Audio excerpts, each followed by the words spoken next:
Hello and welcome to another Carlicus Outdoors adventure. Today what we're going to do is we're going to take some time and show you how we put this blind here together. We found out, we put a little video together and we sped it up and it was kind of comical, just to play around with the video editing and to just have a memory thing. But turns out we got a bunch of hits on the site where people were actually looking, and we're figuring they were probably thinking, hey, you know, how do you build those blinds, when they saw the picture. So we thought that we might take some time today and show you how we do that.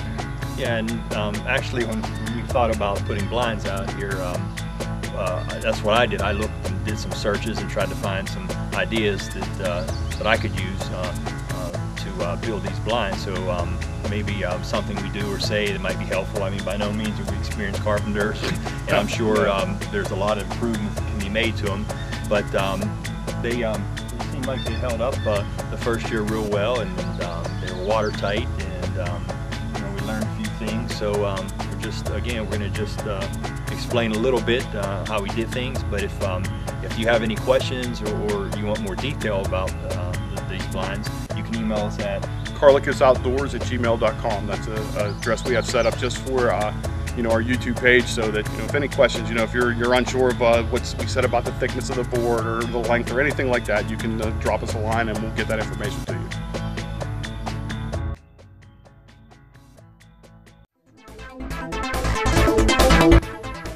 So anyway, to try to explain a little bit about this, I guess our first thought in this was, one, we were going to make these blinds mobile in the sense that if we didn't like where we put them, we would be able to take them down pretty easily and move them to another new location. The other thing we thought of is, obviously we can't get a truck to where we're hunting. We were able to get a quad with a trailer in here, so we had to make it, build it in pieces to be able to bring it in that way. So what we did is we built them in the shop and brought them out here in pieces. We put them together and made sure everything fit, and then, like I said, we assembled them out here in the woods. And one of our first things was, well, how big do we build it? So as we started thinking about it and then considering the cost involved, we decided to make it roughly a 4x4, so that way we can use a 4x8 sheet of plywood all the way around, so we didn't have to put pieces in and buy extra plywood. So in doing that, what we did is we created the base using womanized lumber, and we made it a frame, and then we put a cross member in for support, and we used a 3/4 inch piece of plywood for the floor, and then we used womanized. Now the plywood was 3/4 inch to give it more support, obviously. Now this is 1/2 inch plywood on the walls, but the legs on that are just 4x4s, womanized 4x4s. We made ours 6 inches just to keep them off the ground a little. Obviously, depending on where you're located, you can make them bigger, or if you're on the hillside, you know, cut them different lengths to level it out. So once we got that together, then we started on the rest of the blind.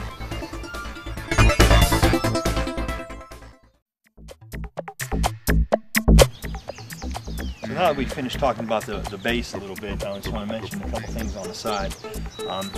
Keep in mind, two sides are going to have to be cut a little bit smaller than the other two, because what you want to do is you want them to overlap. So again, you got to trim down 2 of the sides. As you can see, this corner overlaps with this one. The other thing we did is, in order to save some money, we bought the 2x4s. We ripped them down in half, and that's what we basically made the frames for the sides out of, and the roof.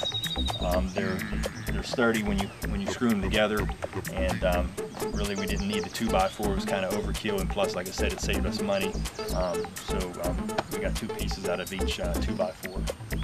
So what we did again is we built each side, and as John's coming around here, we'll show you inside a little bit, and you'll get a kind of better idea of what it looks like. I'll step over on the side here.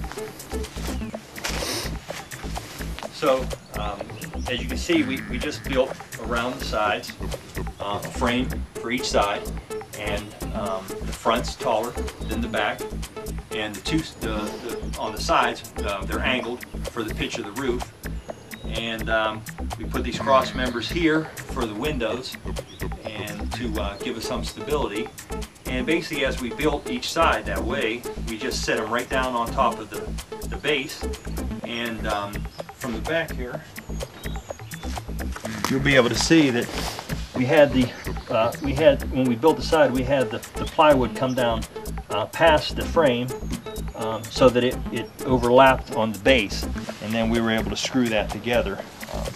So what we did is, when we had each side built and we brought it out here, as you can see from the video, we set it down on top, and we basically just put a few screws down on each base, screwed into each base. So again, the idea was to make them mobile, even though I don't think we're going to move them, but if we did, we'd only have to remove a few screws, disassemble it, and move it to a new location. But you can build it permanent however you want. And the only thing different really was the back here. As you can see, you have to account for the door. So basically we built the back and then cut out for the door, framed around it, and obviously there's different ways to do it. We used 1-bys to frame the door to make it sturdy.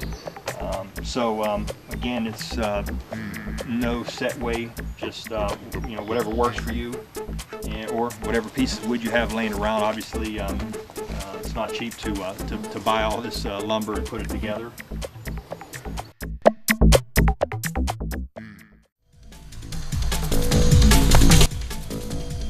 So now just to touch a little on the roof. As you can see, we have it sloped. We just picked the angle, nothing specific. We just used rolled shingle to cover it with, and what we did is we just made sure that the roof had an overhang. And when we build it down the shop, as John comes around here, we'll be able to show you inside a little bit that as we built the frame around there, we put cross members to make it solid. But what we did is we made it so that it would slip down inside on top of the wood for the side, so that so it sat down in there, and then we were able to put screws up in to attach it. So as you can see from the video, it made it nice when we just carried it over and just basically put it up and slid it down on, and it sealed it real well for the weather. So again, it worked out nice. We did cut. I mean, obviously you can cut the windows for whatever size you want. We made them a little bigger for our liking, but I also noticed when I was searching out there that some guys had them real small, so the deer wouldn't see movement, which is a good idea. So what we did is, another thing is we made brackets out of metal and pieces of the plywood, so that we can slide down in. As you probably noticed, when we were finished, we slid them down in. That was just to keep the weather out. So when we come in, we just slide them out, or you can take them out and leave them out for the season, and then put them back in when the off season. That way, like I said, it keeps the snow, keeps the rain out. For down here, all this is pipe insulation. We just cut it on one side and slid it down over top. We stapled ours. Some of the staples we're pulling through a little bit, so it's an option whether you want to leave them on. You can take them out at the end of the season. Really, we just put that on there for the gun to set it on here that wouldn't make a lot of noise. Build a small shelf. I think what we're going to do this past off season is put another shelf up top here to be able to put some stuff here and get it out of the way. And we also picked up some 1/4-inch padding. I got it at Sears on sale, and I think it was in an automotive section. We noticed that when you move here, your chair, you put your gun around, it makes a lot of noise. So echoes basically. So we decided to put that down there to try to offset that a little bit. And then other than that, we just put your basic closures on here just to keep the door shut. We got one on the inside as well, so you can, when you're inside here, you can close it, and that way you can lean up against the door and it won't open it up.